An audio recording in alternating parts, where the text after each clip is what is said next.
सर्वोच्च नागरिक सम्मान the officer of the order of the star of गाना से किया गया सम्मानित। लखनऊ में राज्य कैबिनेट की बैठक, सीएम योगी ने की अध्यक्षता। बैठक में विकास योजना, कानून व्यवस्था और जन कल्याण से जुड़े कई अहम मुद्दों पर हुई चर्चा।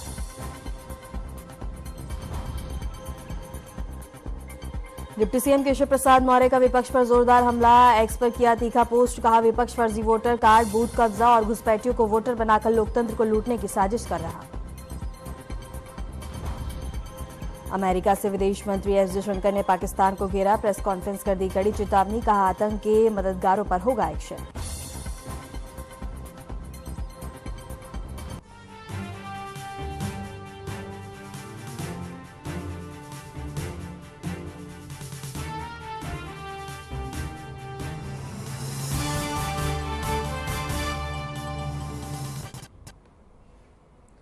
नमस्कार, मैं हूं आपके साथ वर्षा शर्मा और रुक करेंगे उत्तर प्रदेश की खबरों की ओर। उत्तर प्रदेश के मुख्यमंत्री योगी आदित्यनाथ ने लखनऊ में राज्य कैबिनेट बैठक की अध्यक्षता की। बैठक में विकास योजनाओं, कानून व्यवस्था और जन कल्याण कार्ड से बता दें कि जुड़े कई अहम मुद्दों पर विस्तार से चर्चा की गई। जानकारी के मुताबिक कैबिनेट बैठक में विभिन्न विभागों से और इसके साथ ही जुड़े कई प्रस्ताव रखे गए, जिनमें से कई को मंजूरी भी दे दी गई। सरकार का फोकस आगामी त्योहारों, बाढ़ प्रबंधन और प्रदेश में निवेश को बढ़ावा देने पर रहा। बैठक के बाद शासन की ओर से बताया गया है कि कैबिनेट में लिए गए फैसलों की निगरानी जल्द ही और इसके साथ ही बता दें कि सार्वजनिक की जाएगी।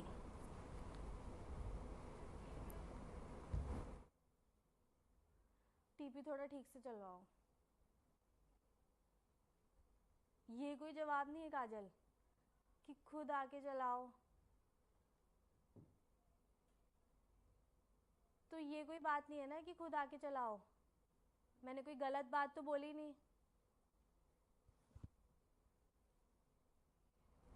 उत्तर प्रदेश के मुख्यमंत्री योगी आदित्यनाथ आज शाम 6:30 बजे राजधानी लखनऊ में एक महत्वपूर्ण कार्यक्रम के तहत 27 और इसके साथ ही बता दें कि IMLC की लॉन्चिंग करेंगे। यह पहल प्रदेश में औद्योगिक विकास और निवेश को नई दिशा देने की एक बड़ी योजना का हिस्सा है, जिसका फोकस एक्सप्रेसवे के किनारे बता दें कि लॉट और हब तैयार करना है। सरकार का मानना है कि इन IMLC की स्थापना से प्रदेश में व्यापार, परिवहन और निर्यात गतिविधियों को गति मिलेगी और एक जनपद एक उत्पाद जैसी योजनाओं की ओर बल मिलेगा। कार्यक्रम में राज्य सरकार के कई मंत्री, वरिष्ठ अधिकारी और निवेश से जुड़े हुए प्रतिनिधि भी इसमें शामिल रहेंगे।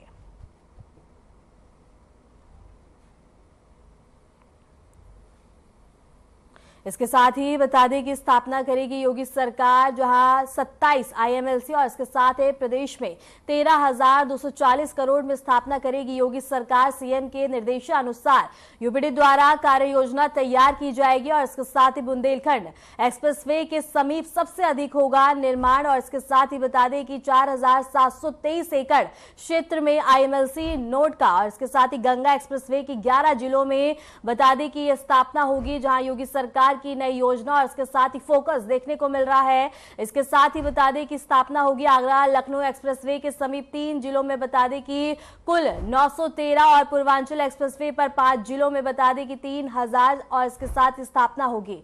गोरखपुर लिंक एक्सप्रेसवे के 514 एकड़ क्षेत्र में स्थापना होगी। प्रधानमंत्री नरेंद्र मोदी को गाना के सम्मानित किए जाने पर उत्तर प्रदेश के मुख्यमंत्री योगी आदित्यनाथ ने उन्हें बधाई दी। सीएम योगी ने सोशल मीडिया प्लेटफॉर्म एक्स पर एक पोस्ट करते हुए इसे बता दें कि हर भारतीय के लिए गर्व का क्षण बताया। इसके साथ ही मुख्यमंत्री योगी ने अपने पोस्ट में लिखा, प्रधानमंत्री नरेंद्र मोदी को गाना का सर्वोच्च नागरिक सम्मान मिला और हर भारतीय के लिए यह गर्व का क्षण है। यह सम्मान आपके ईमानदार प्रयासों और भारत गाना संबंधों को मजबूत करने की दिशा में आपके योगदान को दर्शाता है।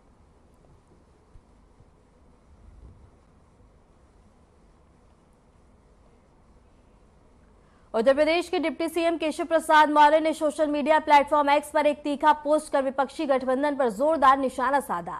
उन्होंने आरोप लगाया कि विपक्ष फर्जी वोटर कार्ड, बूथ कब्जा और घुसपैठियों को वोटर बनाकर लोकतंत्र को लूटने की साजिश कर रहा है। इसके साथ ही बता दें कि अब उन्होंने कहा कि अब जब चुनाव आयोग सत्यापन और इसके साथ ही अभियान चला रहा है तो वह बता दें कि बौखलाए हुए हैं। अपने पोस्ट में मौर्य ने लिखा कि फर्जी वोटर कार्ड, बूथ कब्जा और घुसपैठियों को वोटर बनाकर लोकतंत्र को लूटने वाले अब बौखलाए हुए हैं। चुनाव आयोग के सत्यापन से उन्हें दिक्कत है। देश को नहीं और गरीबों के अधिकार अब घुसपैठियों को नहीं, भारतीयों को मिलेंगे।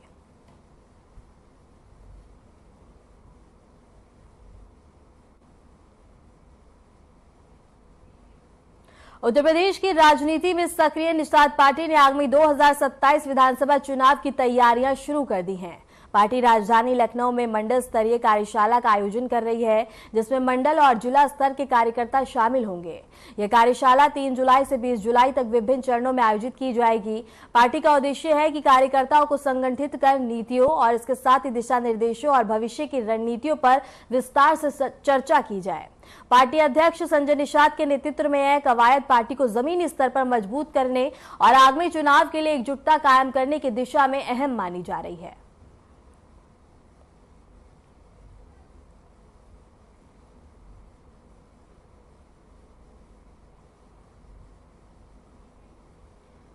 उत्तर प्रदेश में सरकारी स्कूलों के विलय को लेकर इलाहाबाद हाईकोर्ट से बड़ी खबर सामने आ रही है। स्कूलों के मजर के खिलाफ दायर याचिका पर आज सुनवाई और इसके साथ ही बता दें कि स्कूलों के मजर के खिलाफ दायर याचिका पर आज सुनवाई होनी है। राज्य सरकार द्वारा चलाए जा रहे अभियान को चुनौती देते हुए याचिकाकर्ताओं ने दावा किया है कि इससे शिक्षा की गुणवत्ता और छात्रों के हित प्रभावित होंगे। याचिका में नीति को प्रशासनिक और सामाजिक दृष्टि से अनुचित बताया गया और इस मामले में हाईकोर्ट की सुनवाई अहम मानी जा रही है, क्योंकि इसका असर प्रदेश भर के हजारों सरकारी स्कूलों पर पड़ सकता है।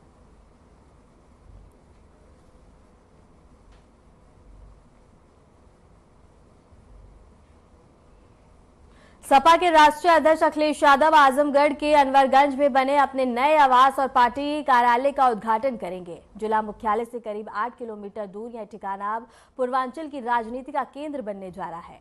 आजमगढ़ को सपा का गढ़ माना जाता है, जहां पार्टी का विधानसभा, लोकसभा, जिला पंचायत और नगर पालिका में दबदबा रहा। 2014 में मुलायम सिंह और 2019 में अखिलेश यादव यहां से सांसद रहे, जबकि 2024 में धर्मेंद्र यादव ने और इसके साथ ही 2024 से पहले तैयार किया था, लेकिन उद्घाटन नहीं हो सका था।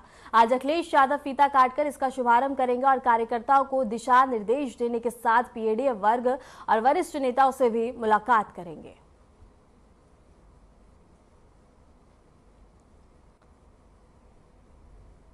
इसके साथ ही आजमगढ़ से ये खबर है, जहां बता दें कि पूर्वांचल के साधने की अब कोशिश की जा रही है और इसके साथ ही बता दें कि सपा मुखिया अखिलेश यादव कार्यालय का उद्घाटन करेंगे और इसके साथ ही आजमगढ़ को सपा का गढ़ माना जाता है और इसी के चलते अब बता दें कि आगामी चुनावों के मद्देनजर बता दें कि आजमगढ़ में लोगों को सक्रिय और इसके साथ ही अपनी ओर खींचने के लिए तैयारी की जा रही है।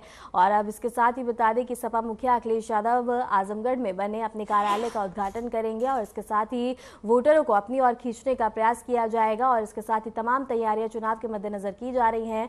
पूर्वांचल को साधने की कोशिश अब होती हुई नजर आएगी।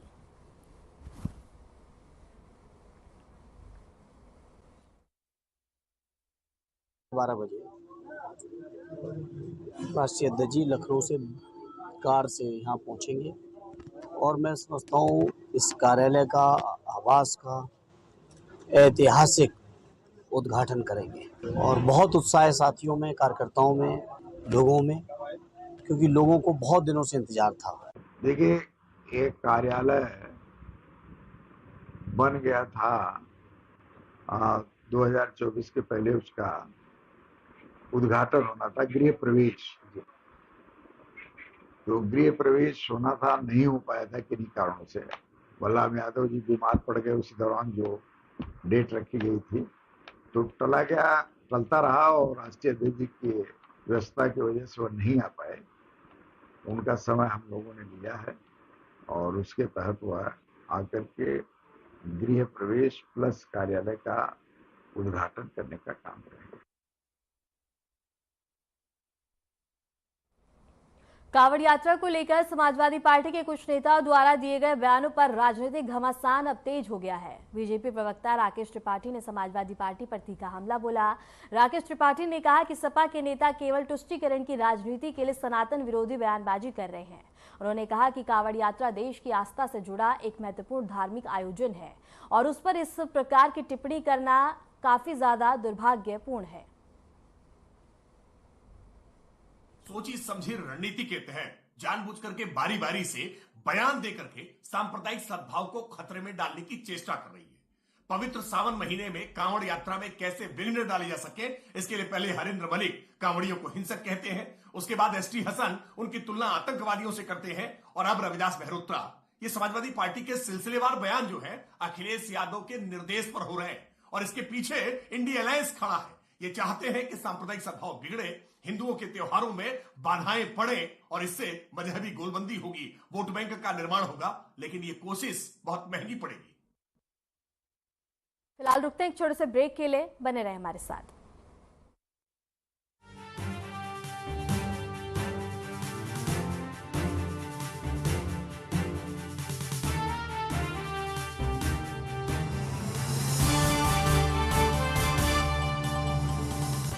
यशस्वी प्रधानमंत्री नरेंद्र मोदी जी के संकल्प सबका साथ सबका विकास को माननीय मुख्यमंत्री योगी आदित्यनाथ जी ने सामाजिक एकता एवं समरसता के उच्चतम मानदंडों के साथ बनाया है यूपी सरकार का मूल मंत्र। परिणाम स्वरूप 2017 के बाद उत्तर प्रदेश में सभी को मिले बिना किसी भेदभाव के रोजगार के समान अवसर एवं योजनाओं के लाभ।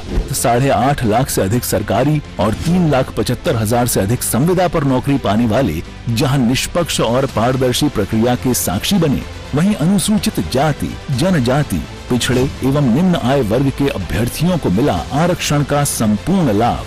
प्रधानमंत्री गरीब कल्याण अन्न योजना, प्रधानमंत्री आवास योजना और जल जीवन मिशन से लेकर मुख्यमंत्री युवा स्वरोजगार और एक जनपद एक उत्पाद जैसी विभिन्न योजनाएं यूपी में अंत्योदय से सर्वोदय का सपना कर रही हैं साकार। काम दमदार, डबल इंजन सरकार।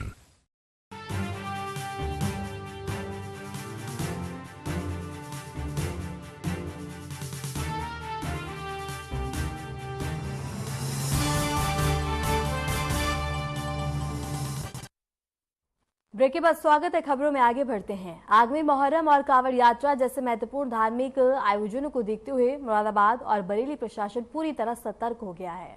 मुरादाबाद शहर में सुरक्षा के मद्देनजर सीसीटीवी कैमरे लगाए गए हैं और विशेष रूप से संवेदनशील क्षेत्रों में निगरानी बढ़ा दी गई है। प्रशासन का कहना है कि इसका उद्देश्य किसी भी अफवाह और अशांति या अव्यवस्था को समय रहते नियंत्रित करना है।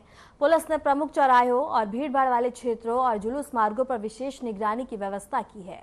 पुलिस कंट्रोल रूम से पूरे शहर बता दें कि 24/7 नजर रखी जाएगी और प्रशासन ने आमजन से अपील की है कि वह आपसी सौहार्द बनाए रखें और कानून व्यवस्था में सहयोग करें।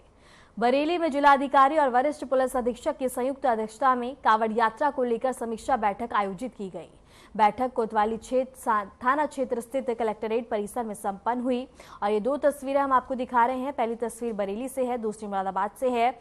बरेली में बता दें कि समीक्षा बैठक की गई और कानून व्यवस्था के साथ खिलवाड़ ना किया जा सके, इसको लेकर समीक्षा बैठक की गई और इसके साथ ही आगामी त्योहारों को लेकर तमाम जरूरी दिशा निर्देश दिए गए। दूसरी तस्वीर मुरादाबाद से है, जहां आप देख सकते हैं कि कैमरे के जरिए से निगरानी रखी जाएगी और इसके साथ ही बता दें कि कंट्रोल रूमों की स्थापना की जाएगी ताकि कोई भी बता दें कि अशांति फैलाने की कोशिश ना करे। आगामी मुहर्रम और कांवड़ यात्रा जैसे महत्वपूर्ण धार्मिक आयोजनों को देखते हुए ये पहल और ये कदम उठाए जा रहे हैं ताकि कोई भी अफवाह फैलाने का काम ना करे और इसके साथ ही त्योहारों को भंग करने का काम ना किया जा सके। और इसके साथ ही प्रशासन काफी ज्यादा अलर्ट मोड में नजर आ रहा है। सुरक्षा के इंतजाम किए जा रहे हैं, चप्पे चप्पे पे निगरानी बढ़ा दी गई है और इसके साथ ही बता दें कि बैठक कर तमाम जरूरी दिशा निर्देश दिए जा रहे हैं और इसके साथ ही ड्रोन कैमरे और सीसीटीवी कैमरों से निगरानी रखी जाएगी जिससे कोई भी शांति भंग ना कर पाए और इसके साथ ही त्योहारों में किसी भी तरह की कमी देखने को ना मिले। और इसके साथ ही स्थानीय लोगों से अपील की गई है कि वे सौहार्दपूर्ण तरीके से त्योहारों को मनाएं और इसके साथ ही त्योहारों का आनंद ले। इसके साथ ही बता दें कि पुलिस कंट्रोल रूम और पूरे शहर में निगरानी रखेंगे। प्रशासन ने आमजन से अपील की है कि वे आपसी सौहार्द बनाए रखें और कानून व्यवस्था में सहयोग करें। इसके साथ ही बरेली में जिला अधिकारी और वरिष्ठ पुलिस अधीक्षक की संयुक्त अध्यक्षता में कांवड़ यात्रा को लेकर समीक्षा बैठक का आयोजन किया गया जहां तमाम जरूरी दिशा निर्देश दिए गए और इसके साथ ही बैठक कोतवाली थाना क्षेत्र स्थित कलेक्ट्रेट परिसर में संपन्न हुई।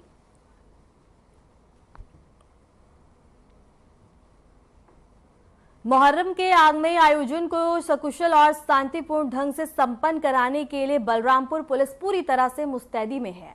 जिले में कानून व्यवस्था बनाए रखने के लिए पुलिस अलर्ट मोड में है और लगातार चेकिंग अभियान चलाया जा रहा है। पुलिस द्वारा संदिग्ध व्यक्तियों और वाहनों की गहन चेकिंग की जा रही है ताकि किसी भी प्रकार की बता दें कि गतिविधि को समय रहते रोका जा सके। और इसके साथ ही बता दें कि असामाजिक तत्वों पर पुलिस की पैनी नजर है। खुफिया तंत्र को भी सक्रिय कर दिया गया है और पुलिस अधिकारियों ने बताया शहर और ग्रामीण क्षेत्रों में संवेदनशील स्थलों पर फोर्स तैनात की गई है और किसी भी स्थिति से निपटने के लिए पर्याप्त व्यवस्था की गई है। प्रशासन ने आमजन से शांति और सौहार्द बनाए रखने की अपील करते हुए कहा है कि कोई भी अफवाह फैलाने से बचे और किसी भी संदिग्ध गतिविधि की तुरंत सूचना पुलिस को दें।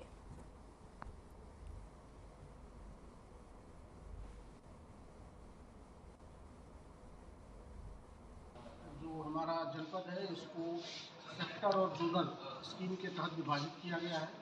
जितने भी संवेदनशील स्थान हैं उन संवेदनशील स्थानों पर ड्रोन, सीसीटीवी कैमरे और वीडियो कैमरे से निगरानी की जाएगी। कोई भी जुलूस जो निकलता है उसको बॉक्स फॉर्मेशन में उस जुलूस को निकाला जाएगा। इसमें कई बिंदुओं पर पुलिस अधीक्षक महोदय द्वारा बताया गया है और हम लोग इसमें AI की तकनीक, सोशल मीडिया की मॉनिटरिंग इत्यादि कर रहे हैं। कल जैसा आप लोग अवगत हैं, कल बहुत ही विस्तृत तौर पे जिलाधिकारी महोदय और पुलिस अधीक्षक महोदय के द्वारा संपूर्ण पुलिस बल के साथ पैदल मार्च किया गया है। हम लोग सभी बिंदुओं पर सघन दृष्टि रखे हुए हैं। जो भी शरारती तत्व हैं उनके विरुद्ध निरोधात्मक कार्रवाई की गई है।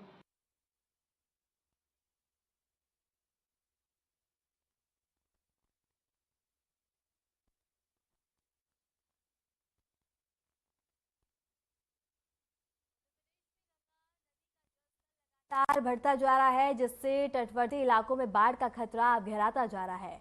पहाड़ों पर हो रही लगातार बारिश के चलते गंगा के साथ साथ सहायक नदियों का जलस्तर भी तेजी से ऊपर चढ़ रहा है। कई जिलों और निचले इलाकों में बता दें कि पानी भर गया है। और इसके साथ ही आप टीवी स्क्रीन पे ये तस्वीरें हम आपको दिखा रहे हैं, जहां पहली तस्वीर सीतापुर से है, दूसरी लखीमपुर खीरी से है, तीसरी अयोध्या से है, चौथी चित्रकूट से है, पांचवी प्रयागराज से है और छठी बांदा से है, सातवीं वाराणसी। और इसके साथ ही बता दें कि तस्वीरें आप देख सकते हैं 8वीं संभल से है और 8 ही जगहों पे जलस्तर लगातार बढ़ता जा रहा है। लगातार झमाझम बारिश का सिलसिला शुरू हो चुका है। और इसके साथ ही अब बता दें कि कई जगहों पे जल भराव और इसके साथ ही बता दें कि इलाके जलमग्न होते हुए नजर आ रहे हैं। लोगों को आने जाने में दिक्कत हो रही है। और इसके साथ ही नदियों का जलस्तर अब बता दें कि काफी ज्यादा ऊपर आने लगा है, जिससे बता दें कि अब खतरा बाढ़ का मंडराता हुआ नजर आ रहा है। इसके साथ ही SGRF की टीमें तैनात हैं और इसके साथ ही प्रशासन भी अलर्ट मोड में है। और इसके साथ ही बता दें कि राहत कार्य भी शुरू कर दिया गया है ताकि आम जन को किसी भी तरह की परेशानी ना हो। जहां एक और लोग भीषण गर्मी से परेशान थे तो वहीं दूसरी ओर बता दें कि गर्मी से निजात मिलते मिलते अब बाढ़ का खतरा भी मंडराता हुआ नजर आ रहा है। और आप देख सकते हैं 8 ही जगहों पे किस तरह से जलस्तर ऊपर आता हुआ नजर आ रहा है। कई इलाके जलमग्न हो गए हैं, जाम की स्थिति उत्पन्न होती हुई नजर आ रही है।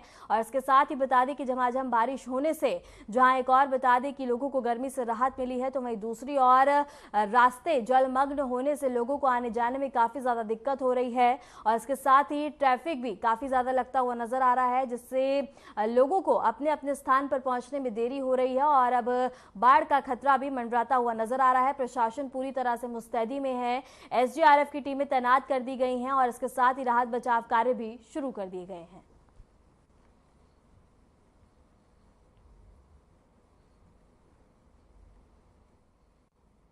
फिलहाल रुकते हैं एक छोटे से ब्रेक के लिए, बने रहे हमारे साथ।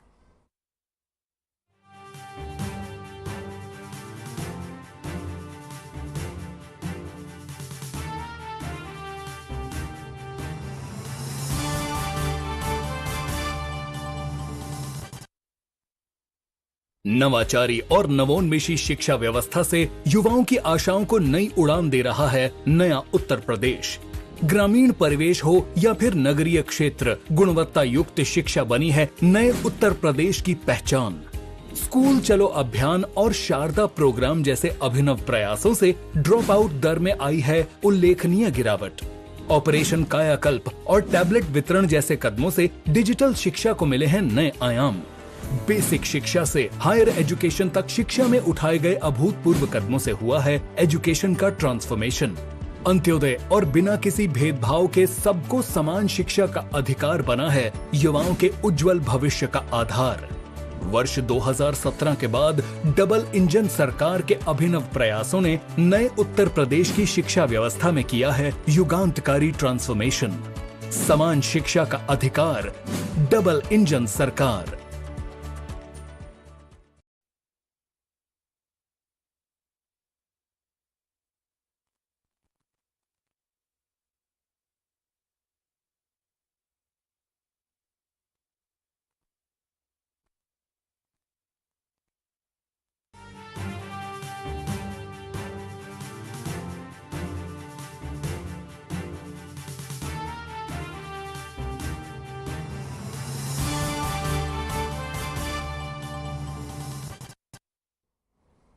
ब्रेक के बाद स्वागत है। खबरों में आगे बढ़ते हैं। मेरठ में मुहर्रम को शांतिपूर्ण और सौहार्दपूर्ण वातावरण में संपन्न कराने के उद्देश्य से पुलिस ने सख्त सुरक्षा प्रबंधन किए हैं। एसपी सिटी के नेतृत्व में बुधवार को शहर के संवेदनशील इलाकों में फ्लैग मार्च निकाला गया। इसमें आरएएफ, सिविल पुलिस और स्थानीय थानों की फोर्स ने हिस्सा लिया। पुलिस अधिकारियों का कहना है कि किसी भी अफवाह पर ध्यान न दें और शांति बनाए रखें। मुहर्रम के मद्देनजर हर संवेदनशील क्षेत्र पर निगरानी रखी जा रही है।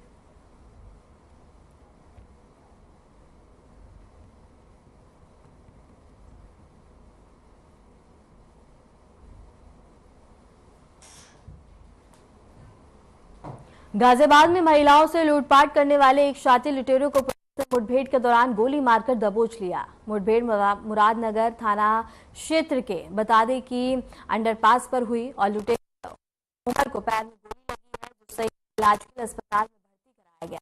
पुलिस ने घटनास्थल के आसपास बता दें कि कबिंग की, जिसमें उमर का साथी शहीद भी गिरफ्तार कर लिया गया और दोनों आरोपी महिलाओं से चेन और कुंडल लूट की कई वारदातों में शामिल रहे।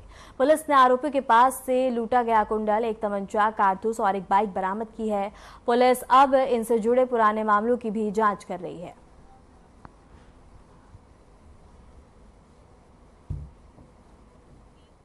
2025 को थाना मुरादनगर पुलिस टीम द्वारा रात्रि के समय ईस्टर्न पेरिफेरल अंडरपास पर चेकिंग की जा रही थी।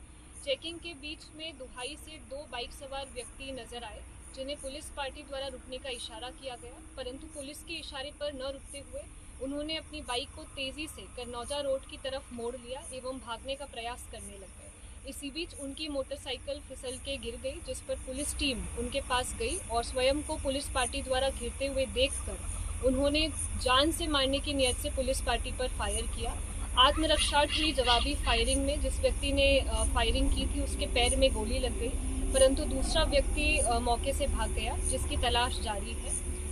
घायल अभियुक्त ने अपना नाम उमर पुत्र शाहिद निवासी कल्लूगढ़ी थाना मसूरी बताया। फिरोजाबाद के थाना उत्तर क्षेत्र में पुलिस और अंतर्राज्यीय साहसी गैंग के 2 अपराधियों के बीच मुठभेड़ हुई। मुठभेड़ में दोनों बदमाशों के पैर में गोली लगी है। ये दोनों मध्य प्रदेश के राजगढ़ जिले के रहने वाले आतिश और बाबू हैं। दोनों ने हाल ही में बता दें कि बैंक के बाहर से 1 लाख रुपए की चोरी की घटना को अंजाम दिया था।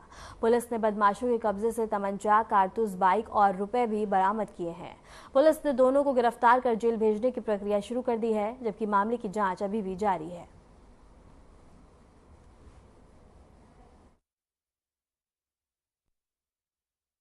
ये 27/6/2025 को उत्तर थाना क्षेत्र में मसना नगर एसबीआई ब्रांच के पास एक घटना हुई थी, जिसमें ये गजेंद्र सिंह है, थाना दक्षिण क्षेत्र के रहने वाले हैं। ये अपना पेंशन का पैसा निकाल कर अपनी बाइक की डिक्की में रखे थे और 3 चोरों बदमाशों ने इनका पैसा चोरी करके फरार हो गए थे। इसमें सीसीटीवी कैमरे चेक किए गए, जांच पड़ताल की गई। उन 3 व्यक्तियों का नाम इसमें प्रकाश में आया। बाबू, आतिश, ये राजगढ़ जिला एमपी मध्य प्रदेश के रहने वाले हैं। तीसरा बाबी, ये अशोकगढ़ और मध्य प्रदेश का रहने वाला है। इन तीनों की उत्तर पुलिस तलाश कर रही थी, खोजबीन कर रही थी, इनकी आदत से हो रही थी। आज सूचना ये मिली थी, इसमें से 2 अपराधी बाबू और आतिश एक क्षेत्र में ही, यही उत्तर थाना क्षेत्र में ही छुपाए घूम रहे हैं और किसी अन्य चोरी और दूसरी घटना को अंजाम देने की फिराक में है। इस सूचना पे यहाँ चौधरी अंडरपास पे उत्तर पुलिस द्वारा चेकिंग की जा रही थी और तभी सामने से ये बाइक पे बाबू और आतिश आते हुए दिखाई दी। पुलिस ने इनको रोकने का प्रयास किया। पुलिस को देखते ही ये अपनी बाइक मोड़कर भागने लगे और हड़बड़ाहट में गिर गए। पुलिस से गिरता देख इन लोगों ने पुलिस पर फायरिंग कर दी इसमें साथ में पुलिस ने भी इनके ऊपर फायरिंग की है, जिससे दोनों के पैरों में गोली लगी है।